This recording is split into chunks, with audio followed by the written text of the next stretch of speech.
Welcome back to the Deep Dive.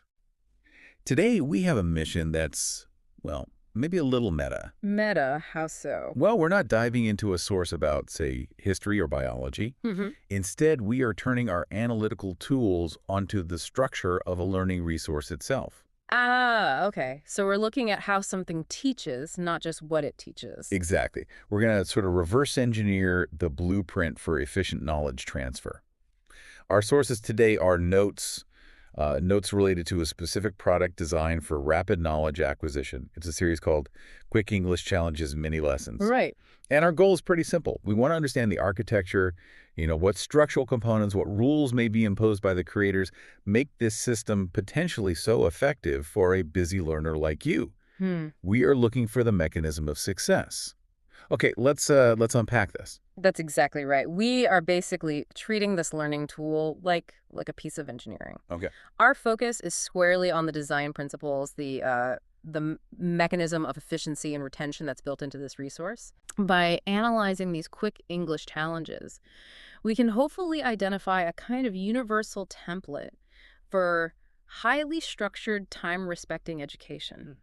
And this analysis should really help you, the listener, learn how to quickly spot high-value learning content, whatever the topic might be. And, when we look at the source material, the most restrictive element, and maybe because of that, the most powerful design element, immediately jumps out. Okay, what's that? This whole system is built around a hard constraint. The sources specified that these are 5-minute mini lessons. Ah, the time limit, 5 minutes. 5 minutes. Just think about that for a second. For the learner who's trying to juggle work, life, and, continuous improvement, that time limit isn't just a suggestion. It feels more like a powerful psychological contract. Yeah, I can see that. 5 minutes is almost impossible to procrastinate on, right? Right, it's such a small commitment. It moves learning out of the I need to schedule this column and more into the I can do this right now column, like something you can tackle while waiting for a download or Right. between short errands. The psychological benefit there is massive, definitely, because the barrier to entry is, well, it's virtually non-existent. Exactly. But what's fascinating, I think, is what that 5-minute duration demands from the creator. Oh, good point. The other side of the coin. Yeah. It forces an adherence to micro-learning principles that has to be ruthlessly efficient. If you only have 300 seconds, you just can't afford filler or long preambles or, unnecessary context. That's a really important distinction. We're not just analyzing what the learner gains. We're looking at what the time constraint forces the teacher or the creator to do. If I only have 5 minutes, I absolutely must be precise. Yeah. I have to know the one single most valuable thing I want the student to leave with. No rambling. Absolutely. The constraint drives intellectual quality because it demands brevity. It ensures the content is, well, atomic might be a good word, focused on one specific high-leverage concept. Atomic, I like that. This is efficiency achieved through severe limitation. The creator has to make sure the visuals are perfect, the pacing is quick, the language is crystal clear. It sounds counterintuitive, but Right. Achieving that kind of simplicity in presentation actually requires immense complexity in the production, in the planning. okay, but here's where the critical thinking comes in, maybe. If the lesson is only 5 minutes, how do we know this isn't sacrificing necessary context just for speed? That's a fair question. Are we trading, true deep understanding for just a fleeting piece of information, a quick hit? That's a vital challenge to consider. Hmm. And if this were just a passive consumption model, like you just watch 5 minutes of lecturing, you would be absolutely right. Okay. The information would probably decay almost instantly. However, the system, if designed well, must compensate for that potential loss of depth with a gain in immediate utility or application. So practical use over deep theory. Kind of. The focus shifts from, say, holistic theory to actionable insight. Those 5 minutes must be spent on the single most critical building block the learner needs right now to progress. And the key to mitigating that risk of shallow context is actually found in the next structural component the sources mention. Ah, okay. Good transition. Yeah. That efficiency is powerful, but as you said, it needs something else, which leads us directly to our next structural element. Right. We've established the time constraint, the 5 minutes. But how does the system ensure the learner's time hasn't just been wasted? Yeah, how do you make it stick? Exactly. The sources specify that these mini lessons conclude, and this is the vital part, I think, with a test at the end. The assessment piece, crucial. And here's where it gets really interesting, for me anyway. This immediately changes the learner's behavior throughout those preceding 5 minutes, doesn't it? Oh, absolutely. It reframes the whole experience. The engagement shifts dramatically.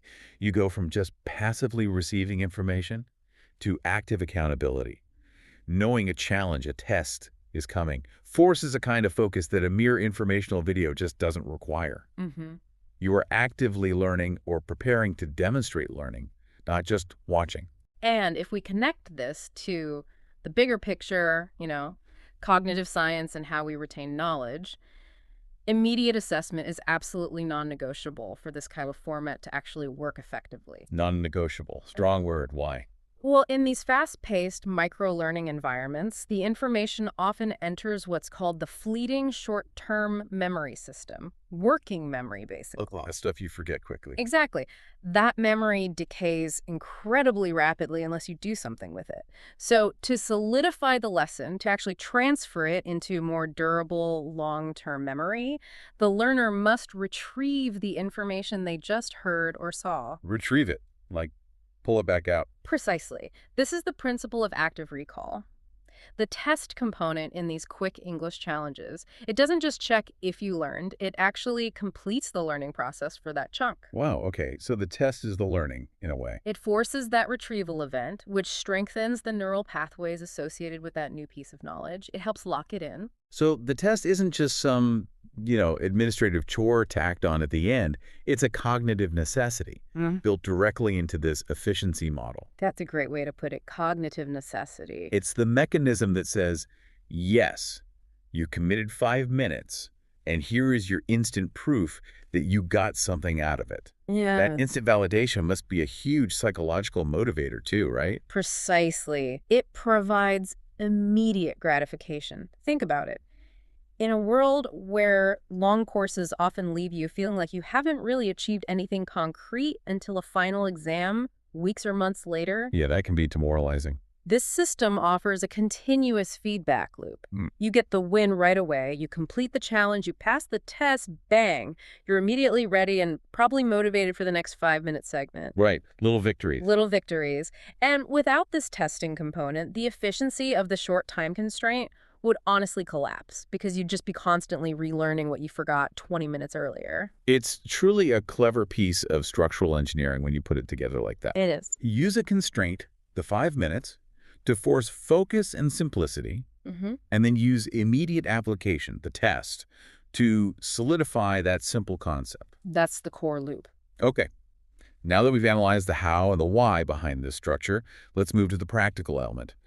Where can you, the curious listener, find this system to maybe observe its structure in action? Good question. Practical application. The sources point us toward a specific location. The resource is found on the YouTube channel called Learn and Success.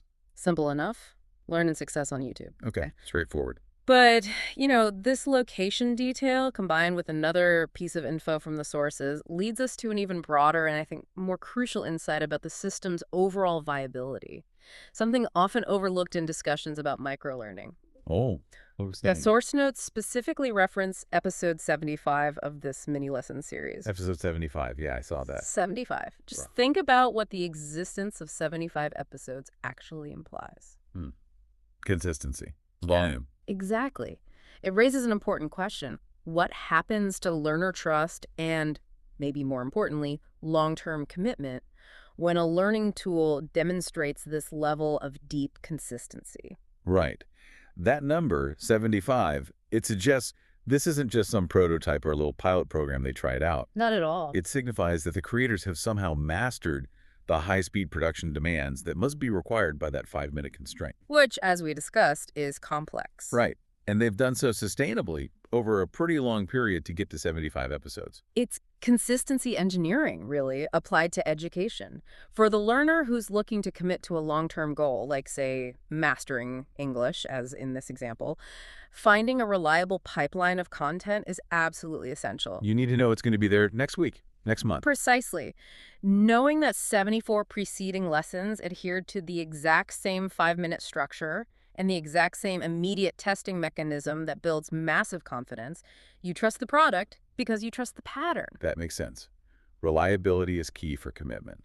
And this high volume, 75 episodes minimum, maybe more by now, it proves the format is scalable and repeatable. It shows that the 5-minute constraint wasn't just a gimmick for a few lessons, Right. but a viable, high-volume instructional design strategy that can actually sustain a massive library for the ambitious learner.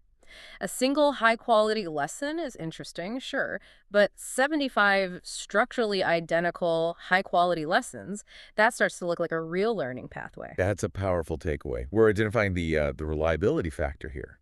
The system doesn't just promise efficiency in one lesson. Its vast library kind of proves it can deliver that efficiency consistently over time. Proven consistency. That's really the difference between just a one-off tutorial you might find anywhere and a serious curriculum that happens to be built on speed and micro-units. Well said. So, okay, let's try to synthesize these three pillars we've kind of extracted from the blueprint here. We've identified what looks like a potentially successful model for rapid, effective knowledge absorption.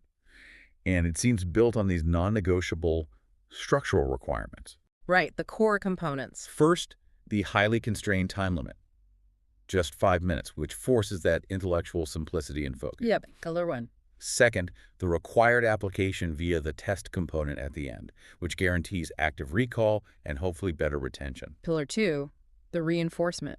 And third, this high volume and consistency, evidenced by hitting at least episode 75, which builds learner trust and shows the whole thing is scalable. Pillar three, reliability and depth. So, putting it all together, what does this all mean for you, the listener, trying to learn effectively? Well, I think it means you need to look beyond just the surface of educational content you encounter. Beyond the topic itself. Yeah.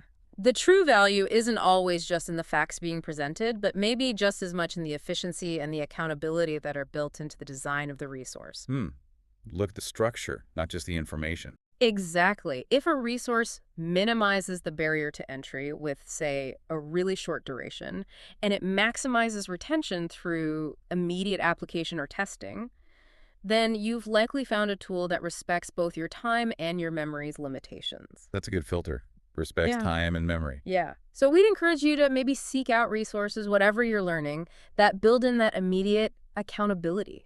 Things that demand application right away. Don't just consume, apply. Right. That combination of minimal time commitment upfront and instant retrieval practice, that seems to be the critical difference between just temporary information exposure, the kind that fades by the afternoon. We've all been there. Oh, yeah. The difference between that and actual lasting knowledge gain that builds expertise day after day, brick by brick. Absolutely. The next time you find yourself facing down some huge monolithic online course or a really daunting textbook chapter, maybe remember the potential power of building your knowledge differently, brick by brick, using something like this 5-minute constraint combined with an instant test or challenge. Small, consistent, verifiable steps. And that leads us to our final provocative thought for you to maybe chew on after this. Okay, let's hear it. If you know for certain that a learning challenge will only take 5 minutes out of your day, and that it will immediately validate whether you actually grasped the key point, how much more likely are you to start and complete, say, 10 of those mini lessons spread throughout a chaotic day? 10 lessons, so 50 minutes total. Yeah, accumulating 50 minutes of guaranteed, verified learning versus trying to carve out the energy and find the focus for one single, unbroken 50-minute module where maybe passive consumption is the norm. That's a really interesting comparison, the likelihood of actually doing it. Right. The path to expertise is often built not by these heroic large leaps, but by small, highly efficient, and instantly rewarding steps. Maybe the lesson is, think small to learn big. Think small, learn big. I like that. A fitting end.